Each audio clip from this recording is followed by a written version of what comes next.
and welcome to Claret Blue. We're kicking off a new series today. It's called A Trip Down Witton Lane.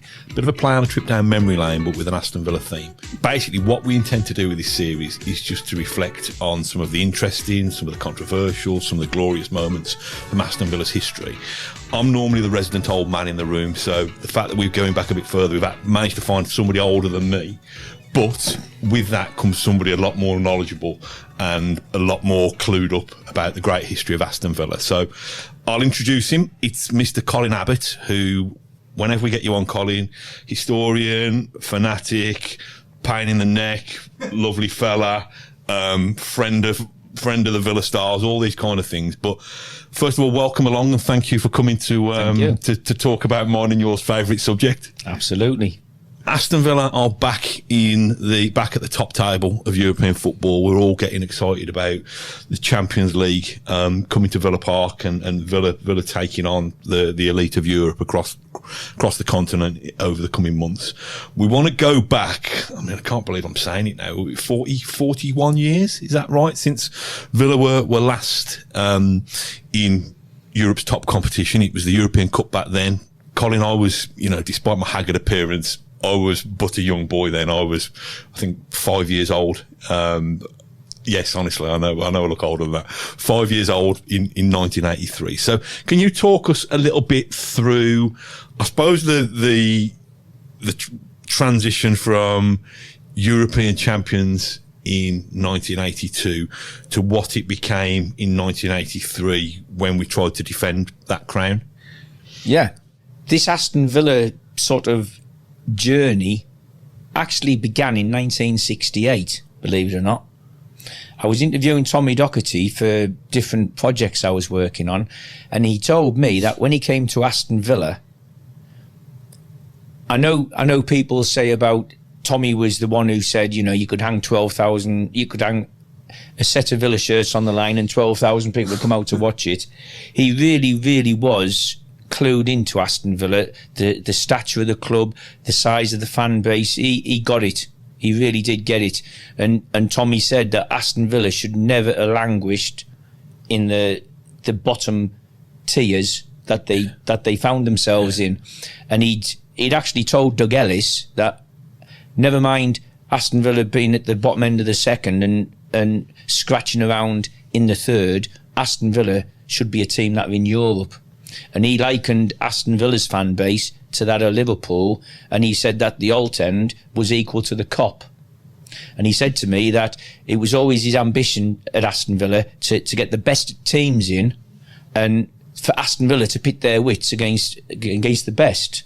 And it reminded me of when Wolverhampton Wanderers would play all these fantastic teams back in the 50s, which was the reason that the European Cup was born. I knew the games that the Villa had played back in the 70s, after Tommy Docherty had gone, from Vic Crow onwards, the Villa did play some really prestigious games. But when you look at what these teams were, it was quite an eye-opener even for me. So in 1971-2 season, the Villa played a Polish side called Górnik, I think it's pronounced Zabrze. What I didn't realise was Górnik were champions of Poland the year before. And then we beat Santos that year. The following year, we played Groningen of Holland. They'd been promoted to the top flight in Holland. They played Bayern Munich in 72-3. Bayern were the Bundesliga champions the season before. We played Feyenoord in 73-4. We beat them 7-1. Feyenoord had been runners-up the previous year and champions the year before that. And it just added to what Tommy Docherty had said. Yeah. Villa didn't want to just play foreign opposition. Yeah. They wanted to play the best. We played Borussia Dortmund. We beat Brann at Villa Park. We put 11 past them. Brann were runners-up in their league the year before. We beat Saint Etienne. They'd been champions. We played Rangers in that infamous friendly. Rangers had been champions the previous year. These were all teams that were like top and runners-up of their respective tables.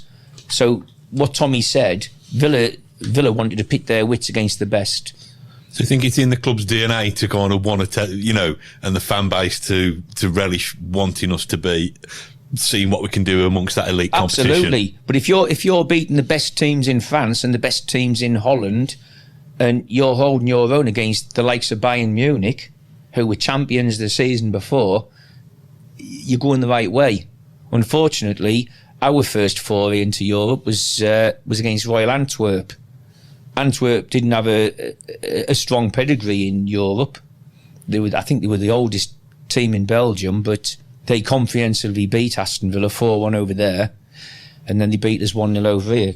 A lad called Karl Kodat scored 3 in Belgium, and he scored 1 over here, and Villa was sort of embarrassed a bit, and I don't think it went down well with Ron Saunders. He got rid of players on the back of that result. Our next sort of testing the waters of Europe, we got all the way through the quarterfinals, and we went out to Barcelona, and a lot of the players said, had John Gidman not been sent off at the Nou Camp, Villa should have beaten them. That was after drawing at Villa Park, 2-2 with Johan Cruyff making I think it was his final appearance in England. So we were starting to sort of find our feet in Europe, having gone from being eliminated in the first round to getting all the way through the quarterfinals at what was our only second experience in Europe. To get to, nobody expected Aston Villa to get to the final in 82.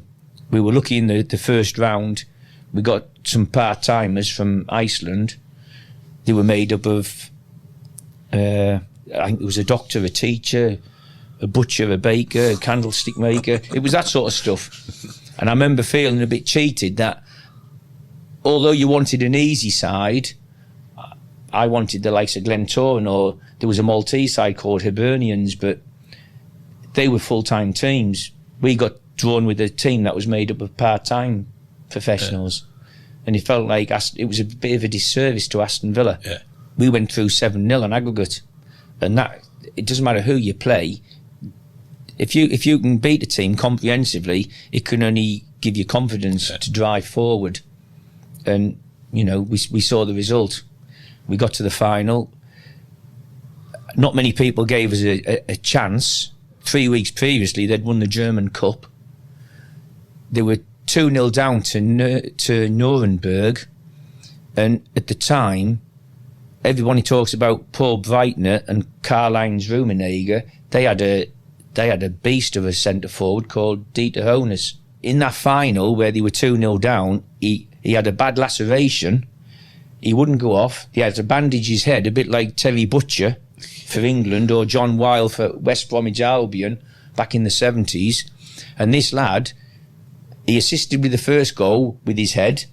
He assisted for the second goal with his head, which led to a penalty for them equalising.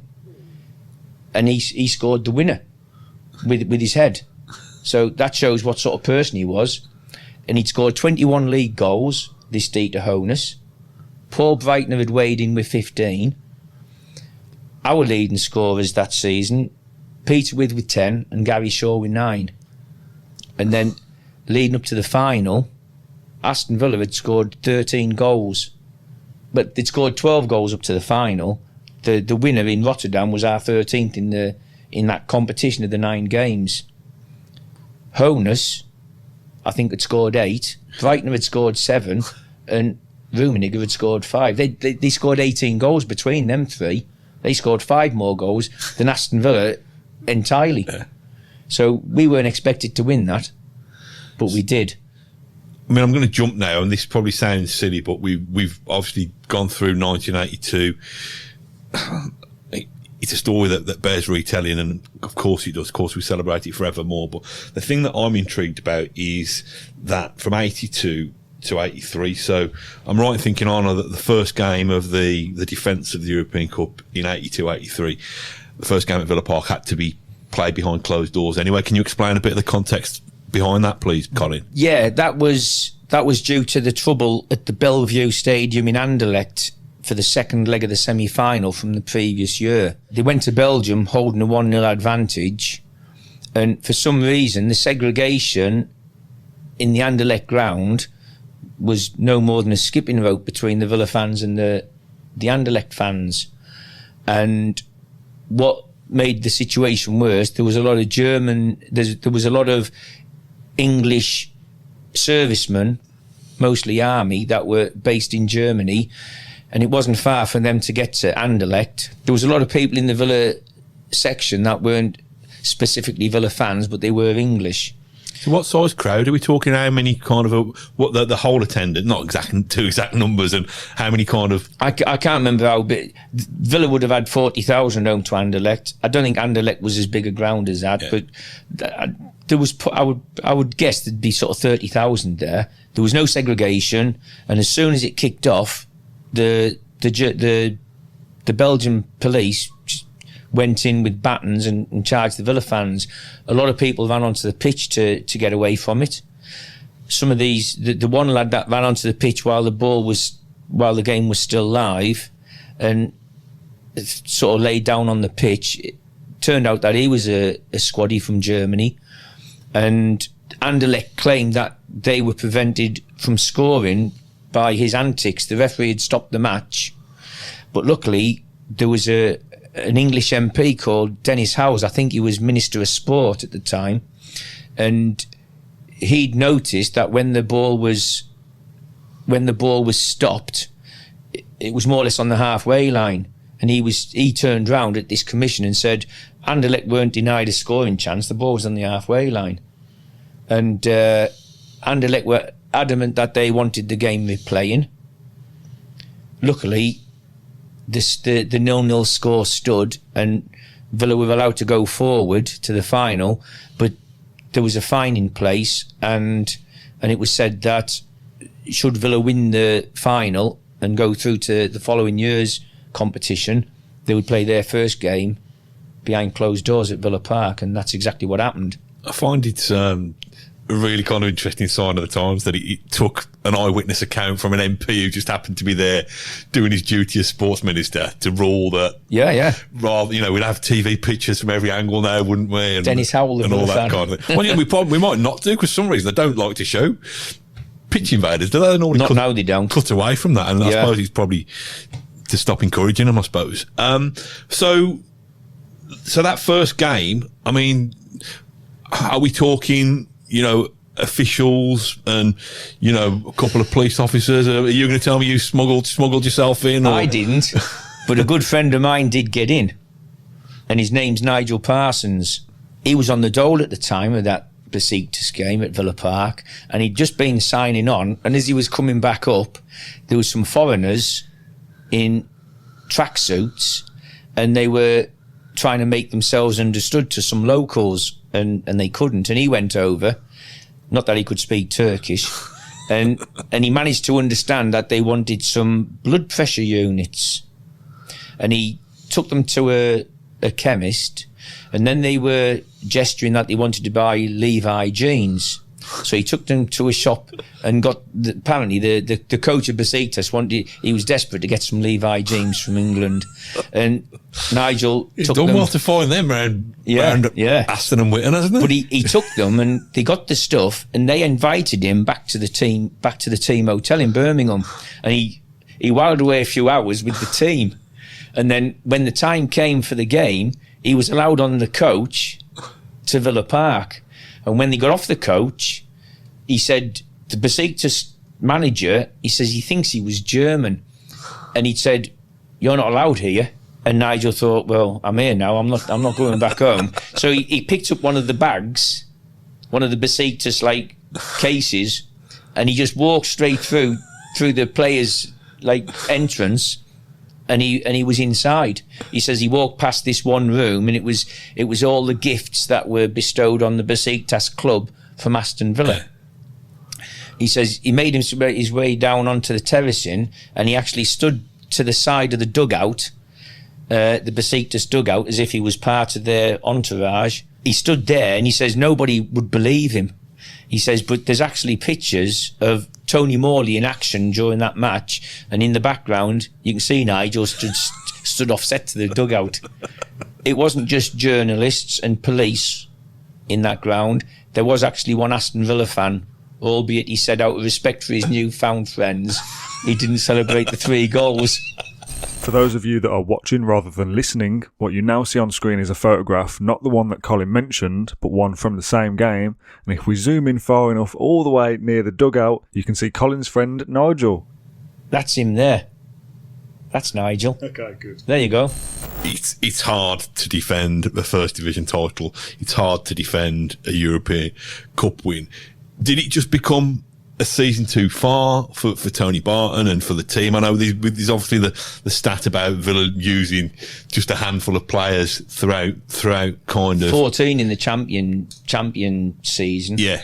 Was it just creaking? Is it hard to build a dynasty on top of what they'd already achieved? Or to be honest, when you win the championship, I think that makes you susceptible. Everybody wants a piece of you.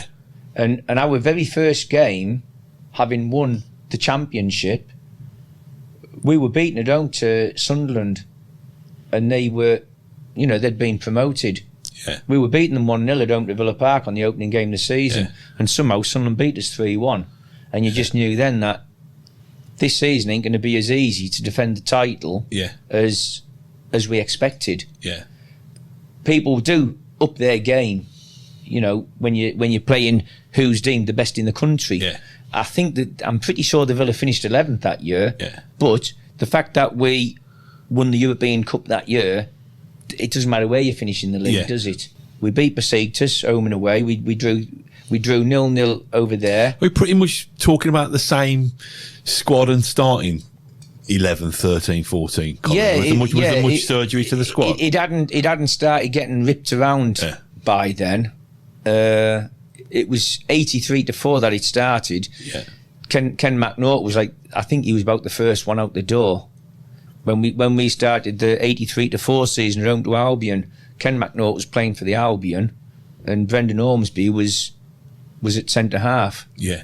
So that year in Europe then, so 82, 83, beat Besiktas home and away. What happened next? Dynamo Bucharest, and we played away in the first leg, and a Gary Shaw brace set us up for the Villa Park leg, and Gary went one better. He actually scored 3 at home to Dynamo Bucharest as Villa put them to the sword 6-2 on aggregate, and then that led us up to Juventus coming to Villa Park, and people say that Juventus side at the time, you had Dino Zoff, they had the defender Cabrini, Michel Platini, Paolo Rossi, Boniek. The fans at the time still talk about that as being the greatest side that they'd ever seen. It totally eclipsed the Barcelonas that had come in 77.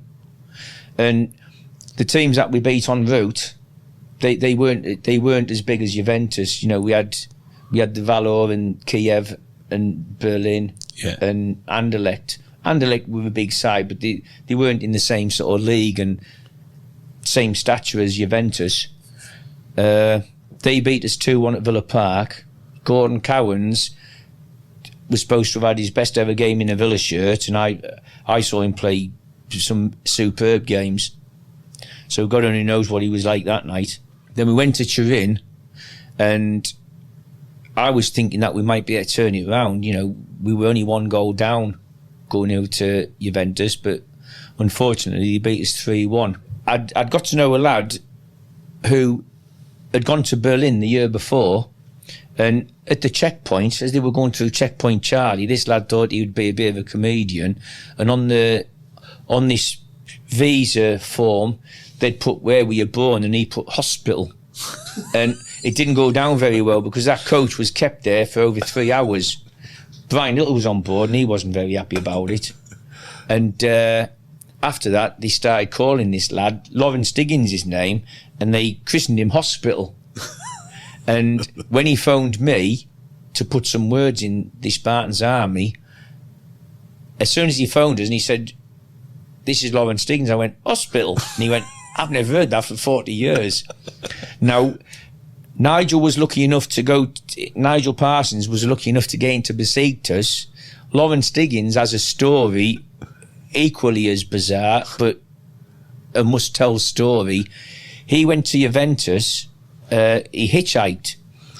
at the start of the season, his family were on holiday in Devon, and he decided to hitchhike to Wembley for the Charity Shield. He says going across, it wasn't Bodmin Moor, but some moor, pitch black. He says it's not for the faint of heart. So he decided if he could do that, he could hitchhike to Juventus. And he managed to get into a wagon that a fellow was taking sheep over to Paris, and he went with him. And he says, because he went with this fella, obviously he didn't have to take care of the ferry because that was already sorted out. He was dropped in Paris. He was given the directions to the train station, and as he's making his way there, he's followed by three characters who give him a bit of a hiding. So on the night, waiting for the train the next morning to Turin, he goes and sleeps on top of a roof so he can keep an eye on what's going on down below. And then he got the train through from Paris to Turin. This is a lad who's not got a lot of money to his name. He gets off at Turin and he's got his Villa scarves and everything. And this lad comes along and says, you need to come with me. I'll take you to a hotel. And he's like, I'm not that sort of fella.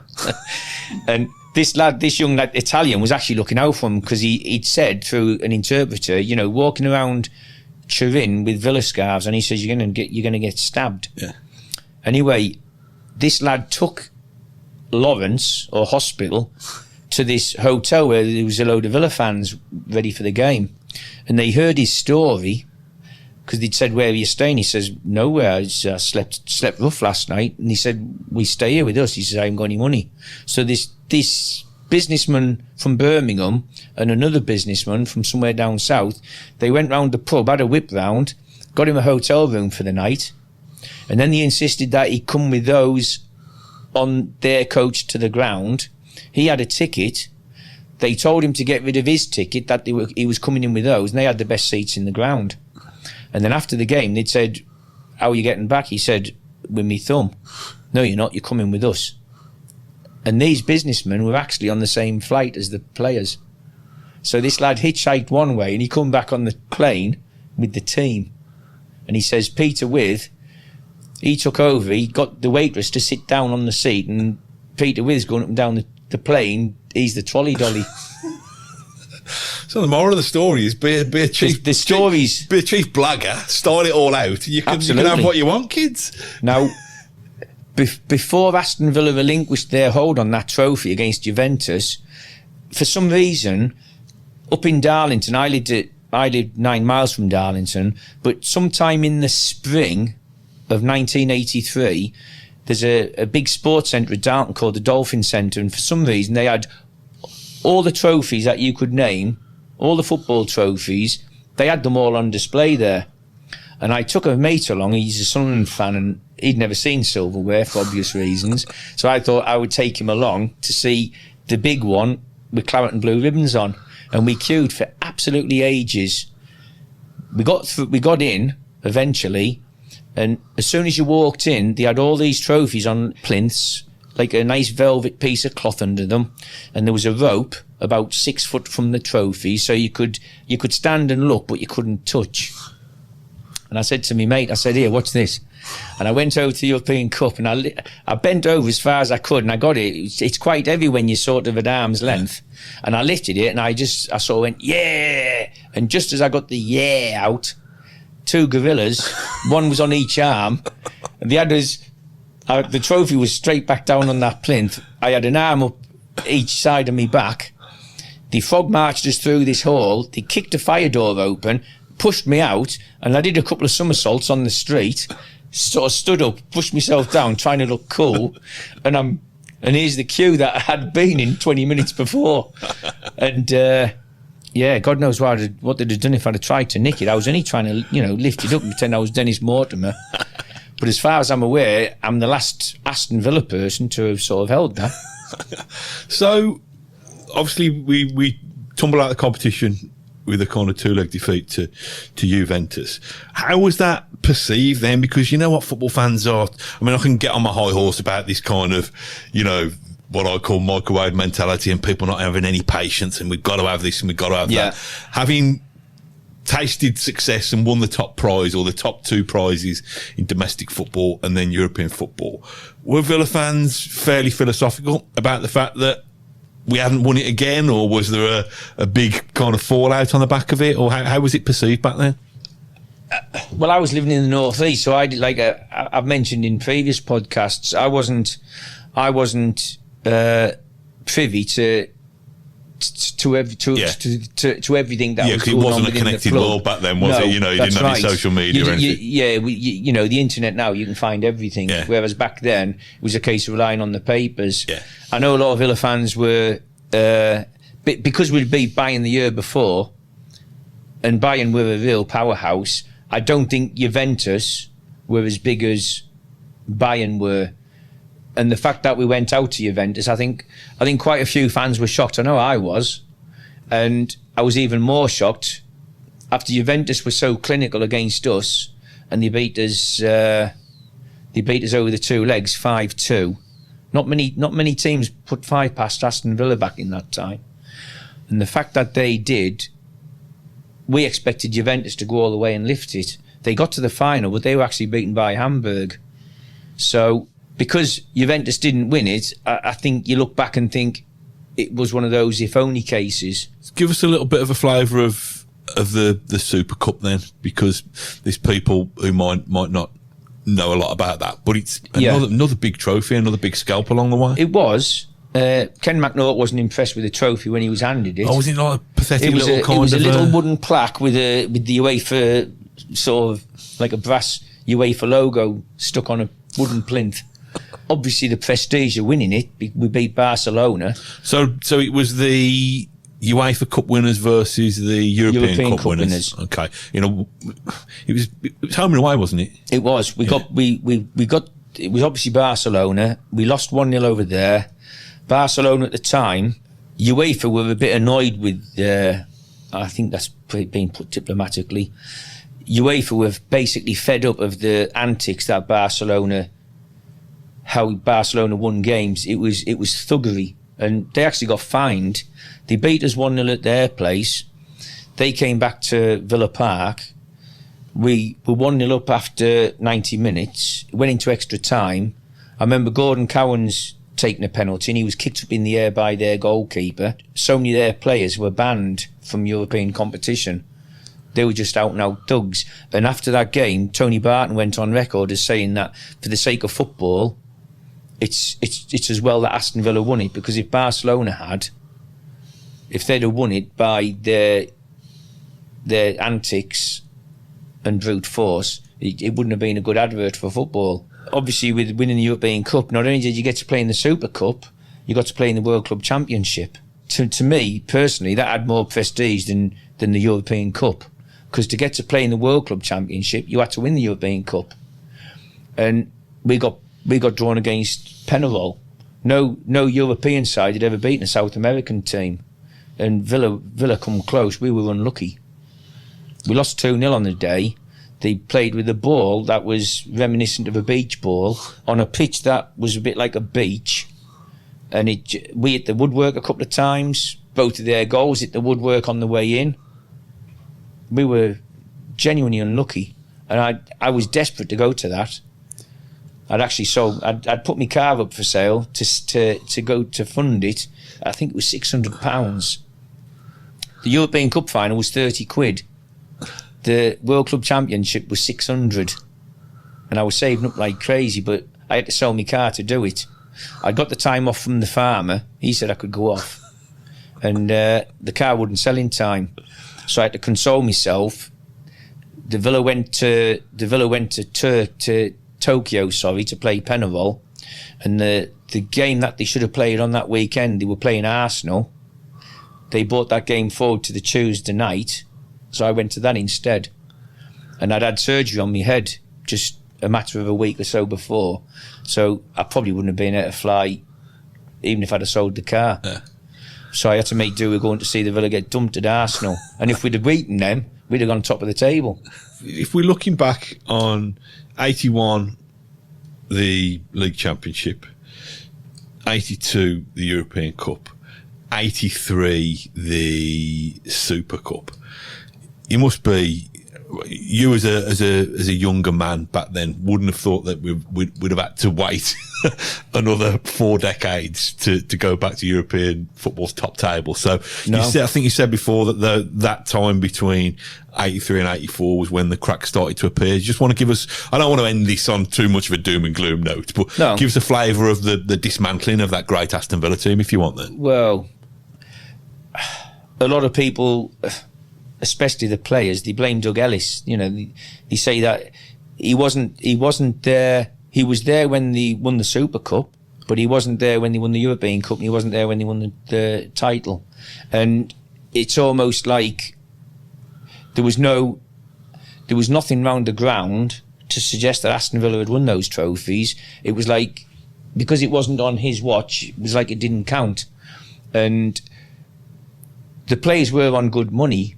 The team that won the European Cup, you know, these were seasoned professionals that were on good money, and the wage bill had to be trimmed. You know, it certainly wasn't the money. The teams weren't awash with money as they are now, and that side was dissembled. Back then, quite quickly. I suppose it's what you earn as a club, isn't it? You're not going to get the broadcast revenues just inflating the revenue that the club brings in. It's what it makes from tickets, from merchandise. So that's all you've got to play with, I suppose. Tony Barton was let go. Graham Turner came in. He was a manager that from the lower divisions. He was never going to be given huge money to buy the bigger stars. Billy McNeil came in. He only bought Warren Aspinall, and then as you know, Villa were down by then. So do you think it was a combination, Colin, of cost cutting and typical, you know, Doug Ellis became kind of known as this kind of arkwright corner shop mentality kind of custodian, if you like. There was that was possibly a necessity, but also a little bit of resentment that because he hadn't been along for the finest hour in Aston Villa's history, he kind of resented the attention and the love and the respect and appreciation that set of people got. Was there a little bit of an element of that, do you think, or? I'd never thought of it like that, but I would say yes, because I know when Dennis Mortimer had his testimonial at Villa, he wasn't allowed to use the changing rooms, and Tony Barton was allowed a testimonial after he'd passed away, and the family were given a huge bill, and so what you just said there does carry some credence, absolutely. The Villa started, instead of buying big names, we were putting youngsters in. You know, we had some real quality youngsters. You mentioned Paul Birch in a previous podcast, and we had the likes of Tony Daly, Tony DeRigo coming through.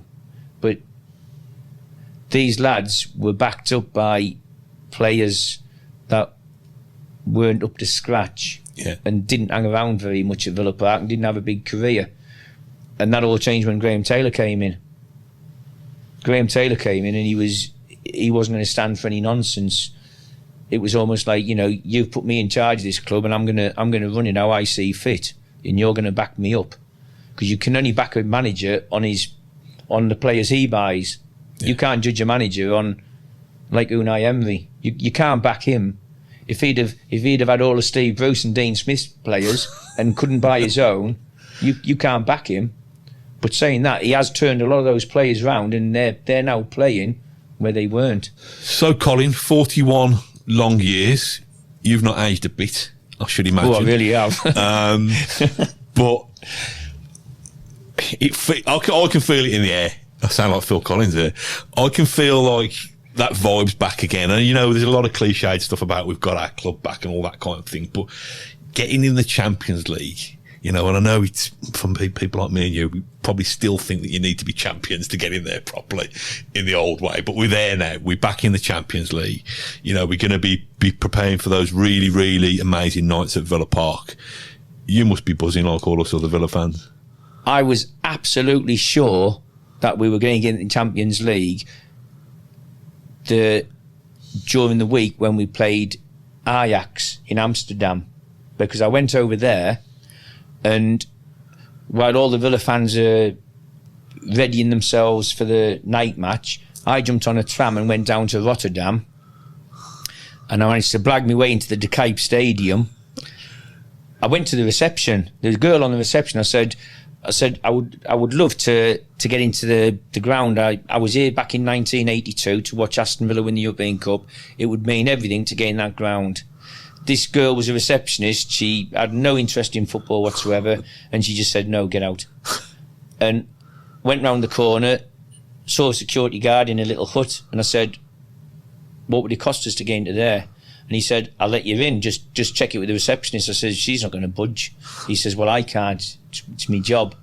So we went into the club shop, and the club shop went right back, and through a window I could see a gate into the stadium. And I said to this lad, I said, can you turn your back for 2 minutes while I sort of shift over there? And he says, I can't let you. He says, but the manager's behind the counter, go and have a word with him.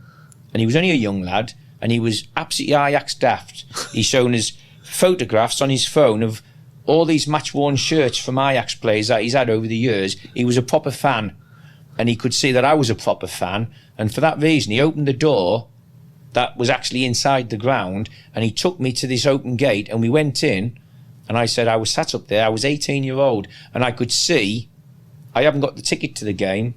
I got a divorce, and everything that was something to me disappeared. And so I can't remember all my itinerary for that game, everything, it just went. But I could point, and I would be within 3 or 4 seats of where I was sat. And looking up there and then looking at the pitch, I just knew that Aston Villa would be back on that stage. I just absolutely knew it. And that was the first time. I genuinely didn't think I'd ever see Aston Villa. I didn't think I'd live to see Aston Villa in the Champions League. But that day, I thought, it's happened, and I'm going to see it. That sounds like a brilliant way to end the podcast. Once again, Colin, thank you for your brilliant insights. No problem. I feel like I was along on the journey with a lot of that in the Ajax club shop and with Hospital when he was getting his head kicked in and all that kind of stuff. So thank you for your brilliant memories. No problem. Yeah, you've been watching Claret Blue podcast with me, Matt Kendrick, and our great friend Colin Abbott. Until next time, up the Villa.